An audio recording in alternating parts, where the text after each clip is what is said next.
What's up, everybody? This is Zach with New England Sports Talk, and today we are recapping Game 1 of the Toronto Raptors Milwaukee Bucks series. Fun game, just like there always are. It's a fun game. This one was pretty close most of the time.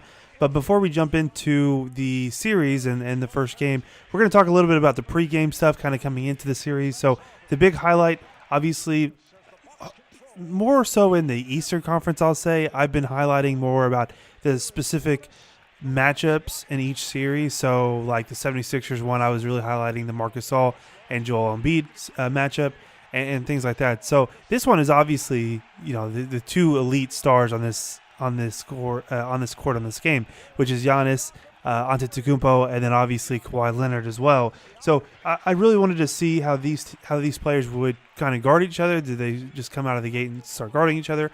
Kawhi typically is going to guard more of the I'd say more of the small forward or shooting guard, but he can switch on to Giannis, no problem at all. And then Giannis usually tends to guard more of the, like Pascal Siakam, for example, or Marc Gasol, if he gets switches on him or whatever. But either of these players are extremely versatile defenders and very, very good defenders, obviously. Giannis could, be one of the he's going to be one of the finalists for Defensive Player of the Year. I think that's a pretty easy, prediction or whatever, pretty easy statement to say. And then obviously Kawhi Leonard is a Defensive Player of the Year award winner. So elite defense. I really wanted to see how these two players play each other and that kind of thing. And so we're going to go through some of their numbers and talk about it. And then obviously Malcolm Brogdon is back, so it's good to see him back healthy and gets to play an entire series now at this point against the Toronto Raptors. So let's just jump right in, guys. First quarter, Milwaukee starts off hot, 8-2 run right out of the gate. But the Raptors did a really good job as far as responding. And you'll see this in the third quarter. They did the same thing again in the third quarter. It's basically, I wouldn't say identical, but it was very similar starts of both quarters for both teams. Milwaukee starts hot, like I said, 8-2 run. The Raptors respond with a 16-0 run. So they really did a good job as far as not only making up the deficit, but also getting their momentum and playing their brand of basketball, starting out on this game. So the Raptors were playing a really high pace of basketball, running in transition, that kind of thing. So, that's kind of what their thing is every team, both teams can really run, but it was obviously it's very obvious that both teams like to run, but also shoot threes as well. And I fully expect to keep seeing that. So if you like fast-paced basketball and you like a lot of threes, this is probably going to be the series for you. That was the big runs that I wanted to mention in the first quarter. And then talking about a little bit more about the numbers here.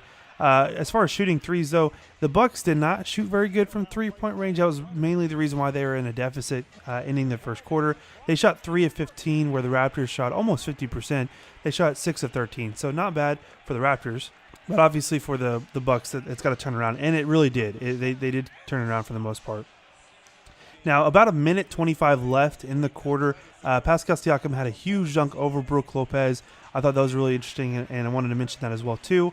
And with the final number, well, actually, let me talk about this. So the buzzer beater ending the first quarter was a mid-range shot by Ibaka. He got assisted. It was assisted by Kawhi Leonard. Kawhi Leonard, this is kind of what we saw, yesterday's game. I know I didn't recap yesterday's game. I apologize, guys. Busy. But as far as in the Golden State and Portland Trail Blazers series, it's really about blitzing and double teaming as quick as you possibly can on those superstar players and those ball handlers. In this case, Kawhi Leonard does a really good job as far as seeing the double team coming and getting the ball out of his hands really quickly. That was really obvious in this play because it got Ibaka an easy buzzer beater, a mid-range shot, and he knocked it down. So into the first quarter, guys, Toronto was up 34-23. So they had a pretty sizable advantage by 11 points at that point.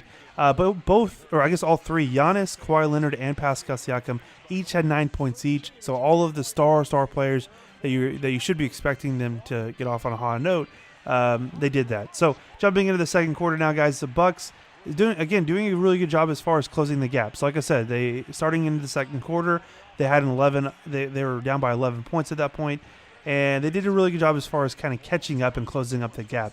Now, with about 7:30 left in the quarter, Brook Lopez did score 7 points in a row. He would go on to score 9 points in a row. However, at this point, the Raptors went ahead and called a timeout to try to cool him down a little bit. And Brook Lopez had a fantastic first half, but he had an entire game that was just fantastic. Rebounds, block shots, and clutch baskets, and especially from the 3-point range. Now he would end the half with 12 points, so not bad at all. Now the thing with the Raptors, I'll swing back over on the Raptors a little bit. They were playing very, very good swarming defense, I'd like to say, because Giannis did have 3 turnovers. He did shoot 6 of 13 shooting, so not terrible.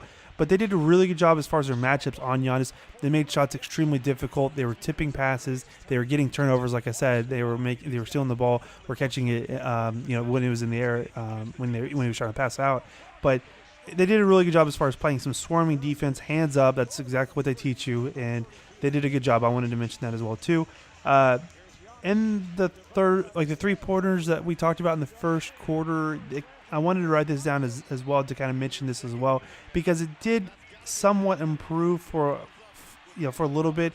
Obviously the Raptors made 6. They ended with 10 in the first half. The Bucks started with 3 and they ended with 6. So not fantastic, but you'll see it later in the game. And the main reason why the Bucks were making threes was a lot of it had to do with Brook Lopez, and a lot of the reason why Toronto was making threes was because of Kyle Lowry, and we'll talk about him as well too in just a second. Now, one really, really bad part of this game was Eric Bledsoe had 0 points in the first half. That cannot fly. Everybody was talking about how Eric Bledsoe was going to give Kyle Lowry a really tough time, and it was really going to be a tough matchup for him, but it was not that way at all in this game at all. But he did go on to score his first points with about 9:31 left in the third quarter. He got a clean Euro step in transition. The very next possession, they get I think it was a steal if I remember correctly, and then he gets another layup in transition, but this one was a reverse layup, and then the Raptors had to call timeout. So, Eric Bledsoe can get hot fast. He's not an elite. I wouldn't say he's an elite scorer. He's a good scorer, but he's not probably an elite scorer. But one of the things that he does really well is gives you those really quick points in a hurry. So he can get, he's a vet. So sometimes he might get into shooting slump just like any other player would, but he has the ability to kind of turn it around pretty quickly. And that's exactly what he did in the third quarter. Now, the Bucks came out really strong, like I said, to start their quarter, but the Raptors kept on responding. That was the thing. Now, Kawhi was playing. He played by the end of the third quarter. He played every single minute except for 4 minutes. Giannis, they got some time for Giannis to kind of take a little bit of a break and kind of, monitor his minutes a little bit. He played 5 less minutes than Kawhi. So basically that means he got 9 minutes left of rest in total by the end of the third quarter, and Kawhi Leonard only got 4. That would play a pretty big factor, not only in the fourth quarter, but also you can see it in the third quarter as well. When Kawhi would shoot, it was just coming up short on a lot of his shots. I think that had a lot to do with his fatigue. They just got done with a 7-game series against 76ers. That was a tough series, and I think he came out really well in the first half, but the second half it was pretty obvious that he was pretty tired and that kind of thing. Now, Pascal Siakam did hit another big 3 at the end of the quarter. This is over Giannis in transition. I want to mention that because it's playoff basketball. You got to hit those big shots, and you have to capitalize. You cannot take any single possessions off. You have to finish every single possession strong, and that means running in transition and shooting it over Giannis sometimes, and that's exactly what Pascal did. So good job from him. Now, again, I want to talk about some more players. Again, kind of talking about how their final numbers and stuff were. But Lopez, again, I want to bring up Brook Lopez again. He hit 2 really big threes to start the quarter. Did fantastic. Now, like I said, Kawhi was having some, they weren't really resting him at all. And at this point, they did not start Kawhi Leonard in the fourth quarter. In that time, Lopez hits those really big threes, and I believe by the end of the run, it was like an 8-2 run or 10-2 run or something like that. But some really, really big threes by Lopez, and he was hot the entire night from the 3-point line. Now, the Bucks did get their first lead since the first quarter during the stretch of time when Kawhi Leonard was on the bench.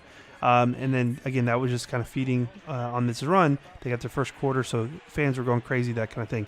Lowry did respond with a big three to kind of bring the momentum back. Again, like these teams would, the Raptors would be up, and then, the Bucks would start coming back, and then the Raptors did a really good job as far as answering and kind of making sure that they were back on top, essentially, and they slowed down the momentum a little bit. They did a really good job after that. Lowry hits that 3, and then Kawhi Leonard comes back in the next break, which was about 8:30 left in the quarter. Now, I want to talk about, before we talk about the final couple, like 2 minutes or so, I want to bring up a few things here as far as final numbers go. And we're going to talk about Brook Lopez first. He had 29 points, 11 rebounds in 34 minutes. So not bad. He almost had a point every minute he was on the court. And he's a really key matchup as well, too. Him and Marc Gasol, you want to see how that plays out. Well, this is, how good is Brook Lopez going to be? He's finally getting a chance in his career to play on the big stage in the playoffs, and he's taking advantage of it so far in Game 1. So 29 points, 11 rebounds, not bad. He did not have any turnovers. He did have 4 blocks, and 2 of those in particular was really big at the end of the fourth quarter. He went 4 of 11 shooting from 3 points. Not bad at all. Giannis did shoot 20. He did have 24 points. He had a pretty good night, I guess. 14 rebounds, not bad, but like I said, a lot of times he was just getting double teamed, and that kind of thing was hard for him. But he shot 7 of 16 from the field, so not bad. It's all under 50%. A lot of his points come in the paint, so you'd expect him to be shooting 50%. But at this point, we're splitting hairs, so it's not that big of a deal. He did have 5 turnovers though, but 3 big blocks as well to kind of try to make up for that a little bit. On that end. Now, Malcolm Brogdon, like I said, he came in. He started the game. He didn't do too bad. 15 points in 26 minutes, so they're obviously monitoring some of his minutes tonight. He shot 3 of 6 from three-point range. Now, jumping over to Toronto, Kawhi Leonard and Kyle Lowry both scored over 30 points. Kawhi Leonard had 31 points, 9 rebounds, so almost got the triple-double, but he played 42 minutes. So, again, a lot of minutes in Game 1 right after Game 7. So, it's you like that to come down. But really the hero in this game to even give the Raptors kind of their spark that they had tonight was definitely Kyle Lowry. 30 points, 8 rebounds, 10 of 15 shooting from the field, but specifically from three-point line, 7 of 9 from shooting for 3. Not bad. In 40 minutes, that's not bad at all. That's the Kyle Lowry that needs to be playing. Like, he needs to keep playing like this. Maybe he doesn't have to get 30 points a night, but he's got to shoot efficiently from the three-point. He's got to stay aggressive. He doesn't always stay aggressive, and that's a real big problem with him. He'll go sometimes games without scoring a single point or scoring single-digit points, and you cannot let that happen if you're a starting point guard. If you're an all-star as well, too, in the playoffs, in this kind of stage. He did have 4 turnovers, but I think that'll come down hopefully. Now, the last couple sequences of the game here with about 2 minutes left, Lopez hits another big 3. That kind of gets them rolling again, all over again. The Bucks go up by 4 at that point. Very next possession, Lopez blocks Kawhi Leonard's floating layup. And again, a lot of it had to do with fatigue. He shot it kind of flat-footed a little bit, and then Brook Lopez was able to catch up to it and get it and block it in the air. About 42 seconds left, the last couple of possessions. Bledsoe gets fouled on a reverse layup. He makes both free throws, and that puts the game up by 6. Next possession, Marc Gasol shoots a 3, misses, and then the Raptors start to foul at that point, intentionally fouling at that point to try to close in the gap, but it didn't happen. So big time game, big win for the Bucks. They would win 108-100. Not bad. You're on your home court. Get that W the first game and go from there. I actually have the Bucks winning this series, but I have it going 7 games. So this is going to be a fun, hopefully a very long series in my opinion. And we're going to be here at every game and try to recap them if we can. So as always, guys, make sure you hit the like button, subscribe if you're not already subscribed, and leave a comment. Tell me what you thought about this game. As always, we'll see you in the next one. Thanks.